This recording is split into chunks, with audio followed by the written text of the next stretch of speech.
그 어제 그 정부가 중대한 발표를 하나 했는데 그 론스타를 상대로 한 분쟁에서 완승을 했다는 발표였고 기본적으로 우리가 미국계 사모펀드인 론스타에 배상해야 했던 금액과 이자, 소송 비용 모두를 내지 한동훈 만세! 않아도 한동훈 만세!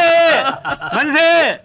만세! 아니 만세 3차까지 했습니다 지금. 왜 한동훈이 많으세요? 뭐 이제 그 법무부 장관 시절에 또 들어보도록 하겠습니다. 네. 법무부 장관 시절에 이걸 소송을 계속 제기를 하고 이것을 취하하지 않고 민주당에 계신 거의 대부분의 분들이 이거 돈만 날리는 거 아니냐, 소송 비용만 날리는 거 아니냐, 이자 비용 나중에 네 돈으로 물어내라 이러한 모욕적인 얘기를 들으면서까지도 외환은행 주가 조작 사건을 수사했던 사람으로서 절차적인 여러 가지 문제점을 우리가 파고들면 이건 승소의 가능성이 있다라는 믿음을 갖고 본인이 이걸 추진한 거 아니겠어요. 그러니까 한동훈의 용기 있는 결단이 없었으면은 우리는 4천억 이건 너 날리고 또 여러 가지 뭐 이자 비용 소송이 네. 다 날렸겠죠. 그래서 한동훈의 공이 크다. 그러니까 기본적으로 이제 아까 말씀해 주신 것처럼 세계은행 산하의 국제투자분쟁해결센터 ICSID라는 곳에서의 결정에 대해서 포기하지 않고 항소를 했기 때문에 지금의 결과가 있었다는 말씀인데 저는 개인적으로 정치적으로 좀 아쉬운 거는 정부의 발표가 있자마자 숟가락 얻지 말라는 식으로 이렇게 나오는 것 자체는 좀 약간 그 정치인으로 조급한 게 아니고. 아 이게 내 그 점이 아쉽다니까 네. 내가 나가서 제가 나가서 이제 오늘 구교영 비상구 나가서 내 한동훈 만세 해주고 이러면은 그냥 본인 딱 이제 그거 받아 먹으면 되는데. 그러니까 본인이 그냥 숟가락 가지고 막 퍼먹으니까 좀 없어 보였더라고. 퍼먹이 아니지. 누가 옆에서 반찬 뺏어 먹을까봐 내 밥에다 침 탁 뱉으면서 나 혼자 먹을 게 하고 들고 간 거지. 수준이 적절한 옹졸한 거죠. 아니 그러니까 누가 보더라도 항소를 한 일은 잘한 일인 거고 오랜 시간이 걸려서 이런 좋은 결론이 나왔으니까 원천적으로 뭔가 이제 잘한 부분에 대해 평가를 받는 게 너무 당연한데 자화자찬이 됐을 때는 뭔가 정치권에서는 또 책임 있는 지도자고 대통령을 생각하는 사람이라고 한다면은 조금 더 이제 다른 사람이 알아서 칭찬해 주길 기다리는 미덕도 있어야 되지 근데 않습니까? 부적절한 거는 김민석 국무총리가 여기 왜 자기가 갑자기 또 왜 숟가락 얹어가지고 정부에서 했으니까요. 그래도 말. 법무부 장관이 주관 장관이잖아요. 그러면은 그냥 정성호 법무부 장관이 하는 네. 얘기줬으면 좋았을 텐데 본인이 또 굳이 마이크 잡으시고 또 우리 정부가 그냥 국운이 상승하고 있습니다. 와 만세. 에이 너무 우리 오바했어. 정부라고 이야기하는 것은 윤석열 때 정부도 우리 정부예요. 대한민국의 정부라는 취지로 이야기했다. 그렇죠. 네. 이렇게 이제 받아들이시면 될 것 같고요. 진보 보수의 문제가 아니라 정부라는 것은 영속성을 가지고 있잖아요. 그렇기 때문에 노무현 대통령과 김대중 대통령이 4.3 사건에 대해서 사죄하잖아요. 이 두 분이 4.3 사건하고 무슨 관련이 있습니까? 그럼에도 대해서 국가의 공권력에 의해서 피해를 분들에게 대해서는 사과를 하는 거고요. 그다음에 이태원 참사 관련해서 윤석열 대통령의 책임이 엄청나게 크지만 우리 정부 전체에 또 책임인 겁니다. 그러니까요. 그런 부분에서 또 이재명 대통령 거기에 대해서 국민들을 어루만져야 되는 자기의 임무를 해야 되는 거고요. 그렇게 좀 접근했으면 좋겠습니다. 그리고 예를 들면 이런 거잖아요. 그 평창 동계올림픽 예를 들면은 이명박 정부 때 유치한 쾌거 아닙니까? 그 성과를 받아가지고 문재인 정부 때 잘 치러 좋은 평가를 받았잖아요. 그러면 이명박 정부도 잘하고 문재인 정부도 잘한 거지. 이소동도 마찬가지입니다.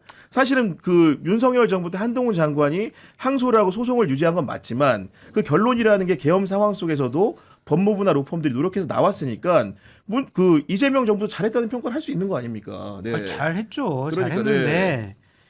좀 아쉬운 거는 어쨌든 지금 권력을 잡고 있고 정권을 잡고 있는 쪽에서 김민석 국무총리가 좀 브리핑을 할 때 전임 뭐 한동훈 법무부 장관께서 그때 항소를 하신 게 또 그런 얘기들을 해줬다면 결정적인 네. 또 우리 승리의 요인이 아니었느냐 뭐 이런 좀 칭찬 덕담 같은 것도 해주면 좋잖아요.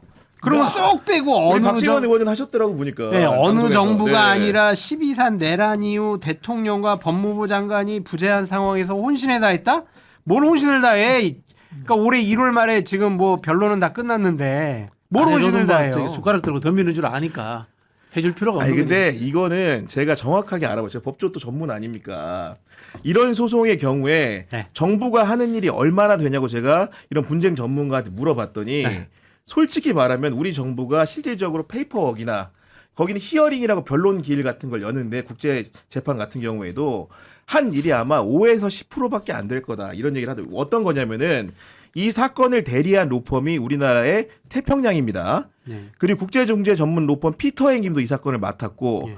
미국의 로펌인 아놀드 앤 포터도 들어가 있어요. 그런 데서 일을 해보신 분한테 물었더니 이런 사건은 우리나라 예를 들면 법무부에 나와 있는 검사들이 일을 할래야 할 수가 없대요. 왜냐면은 국내법에 있는 민사나 형사 규칙과는 완전히 다른 장에서 논쟁을 해야 되기 때문에 국제 분쟁 전문가들이 나서야 되는 거고 그런 일이어서 정부가 하는 일은 컨트롤 타워 역할인 거지 실질적인 소송 대리 역할은 민간에서 했다는 겁니다. 정부가 하니까 네. 컨트롤 타워라는 것도 과잉된 이야기고요. 정부가 하는 거는 돈 되는 일밖에 없습니다. 솔직히 말씀드리면 이게 맞아요. 왜냐면요. 로비스트법 없었어 그래요. 대한민국이 로비스트법이 없기 때문에 이 글로벌한 이런 거 사실 있잖아요. 우리가 이 국제 관계에서 국제 기구에서 조정하고 이런 것들이 법률적 논쟁하는 것 같죠. 전혀 그렇지 않고 로비입니다. 로비. 쉽게 말하면 로비인데 우리나라 로비스트법이 없으니까 제대로 된 글로벌 로비스트가 없는 거예요. 그래서 이런 일들이 벌어지는 거고 싱크탱크도 없잖아요. 그래서 이런 일들이 벌어지는 거예요. 우리나라의 4대 로펌 중에 이런 국제 중재를 가장 잘하는 데가 태평양이고 아까 피터 앤 김이라고 제가 소개해드렸는데 피터 앤 김의 김이 김가뷰라는 변호사인데 이 사람도 사실은 태평양 중재팀의 헤드를 하다가 나오신 분이에요. 그러니까 기본적으로 태평양이 포석을 깔고 소송 대리를 잘한 거고 아놀드 그 범법인을 아놀드 앤 포터를 넣은 거는 기본적으로 이제 외국인들을 상대한 일이기 때문에 그런 로비의 영역이라든가 이런 국제 것들을 변호사 많이 쓸 거예요. 국내적으로 충당할 수 없기 때문에 이렇게 했다라는 거고 그리고 여기서 포인트가 또 뭐냐면은 찾다 보니까 이번에 태평양에서 이 분쟁 소송을 대리했던 변호사 중에 하나가 주역 중에 하나가 김준우 변호사인데 김준우 변호사는 민주당 김남희 의원의 남편입니다. 실제로 그래가지고 사실 이 관련해가지고 이제 인터뷰도 하고 했던데 그래서 정성호 장관이 김남희 의원 페이스북에 가가지고 댓글도 하나 달았더라고요. 훌륭하신 부분입니다. 감사의 말씀 전해주세요. 이런 얘기도 아니 했던데. 정성 네. 법무부 장관 그럼 한동훈 대표 페북에 가가지고 그때 항소 포기하지 않아서 정말 아우 고마워요 잘했어요. 그거 네. 한마디 남겨주시면 되잖아요. 그렇다고 해서 이게 뭐 민주당 인맥이 일을 해서 잘해서 됐다 이런 건 아니에요. 아니, 그런 건 아니죠. 이런 접근은 아닌 것 같고 자꾸 말씀드리지만은 지난번 이제 관세협정 과정에서 이재명 대통령이 그런 이야기를 했습니다. 미국의 50개 주에 우리 다 외교사절을 보내야 된다는 이야기했는데 실제 그렇게 해야 돼요. 미국의 50개 주에다가 다 총영사관 설치해야 됩니다. 그리고 그 총영사자들은 직업 외교관이 아니라 저 같은 이렇게 정치권에서 좀 굴러먹은 사람들이 가야 됩니다. 그래서 제대로 로비도 하고 그렇게 이루어져야 되고. 저는 하와이 보내주세요. 아 그럴까요? 네. 실제로 이거 정말 중요합니다. 정말 중요합니다. 우리나라 외교력이 떨어지는 이유 중에 하나가 방금 말씀드린 것처럼 로비스트 제도가 없어서 그런 거예요. 구 기자님의 말씀이 100% 맞다면 한동훈 대표가 항소를 포기하지 않는 게 이거 승소의 결정적인 계기가 됐다고 봐야 되겠죠. 이거 전환점이 된 거고 그리고 하나 잘한 건 뭐냐면은 법무부 국제법무국이라는 걸 만들었어요. 그걸 맞아요. 하면서 이제 이런 대응을 하게 했으니까 이런 부분은 사실은 잘했다고 평가를 해야 되는 건데 에이 잘했다고 해주지 마. 그래. 여기서도 한 가지 알아야 되는 거는 법무부 국제법무부의 국장은 검사 출신이 아니라는 점입니다. 중앙대 로스쿨의 정홍식 교수가 맡았고 이분은 미국 인디애나 대학교의 로스쿨을 나온 미국 변호사고 실제로 세계은행 산하에 있는 국제투자분쟁해결센터에서 조정위원으로도 활동한 사람이에요. 그래서 제가 요를 하면 뭐냐면 이 성과라는 것이 관의 역할도 굉장히 컸지만 민간의 로펌 그리고 다양한 그런 세계적인 로펌과의 대리 싸움이 굉장히 컸던 거였고 그럼요. 법무부에서 이걸 키를 주고 이끌어간 사람도 검사 출신이 아니고 민간인 교수 출신의 사람이 와서 유연하게 대응을 했기 때문에 그런 부분들이 잘 됐다라는 평가를 좀 드리고 싶은 겁니다. 아니, 지도자는 결정만 네. 하면 되는 거예요. 그런 국제 법무부 만들고 좋아. 우리 검사 출신 말고 외부에 있는 전문가들 데려다 쓰자. 그리고 항소할까요 말까요 했을 때 좋아. 항소하자. 이런 거 하는 것이 의사결정을 하는 거. 네, 네. 지도자지. 뭐 갑자기 세세하게 한동훈계가 됐네. 아니 잘한 건 잘했다고 합시다. 전 방금 전에 이재명 대통령님 칭송 많이 했잖아요.